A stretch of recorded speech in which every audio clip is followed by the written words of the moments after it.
ለመናገር ዮሐንስ ካገለገለበት ዓመት እኔ ኃጢአተኛው ያገለገልኩበት ዓመት ይበልጣል። እኛ 6 ዓመትም 16 ዓመትም አገልግለን ለክርስቶስ መንገድ መጥረግ አልቻለም።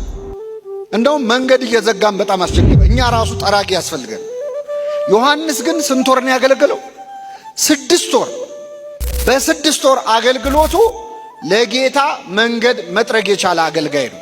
በረከቱን ያሳድርብን። በነገራችን ላይ ስለ ዮሐንስ ስናወራ ስለ ተራ ሰው እያወራን አይደለም። ስለ አንድ ቅዱስ ብቻ እያወራን አይደለም። ዮሐንስ ውስጥ በጣም ብዙ ታሪክ አለ። ዮሐንስ ነቢይ ነው፣ ሐዋርያ ነው፣ ሰማዕት ነው፣ ሰባኪ ነው፣ አጥማቂ ነው። ስሙ አንድ ነው፣ ስራው ግን ብዙ ነው።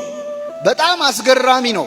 ክርስቶስ ራሱ ያመሰገነው ለዮሐንስ መዝሙር የዘመረው ለዮሐንስ ምስጋና ያቀረበ ነው። እኛ እንዳይመስላችሁ ራሱ መድኃኒታችን ኢየሱስ ክርስቶስ ምን ልታዩ መጣችሁ? ነቢይን ነው ልታዩ ወጣችሁት? እውነት እውነት እላችኋለሁ ከነቢይ የሚበልጠውን ከሴት ከተወለዱት ሁሉ መጥምቁ ዮሐንስን የሚያክል ሰው አልተነሳም ብሎ ክርስቶስ የመሰከረለት ነው።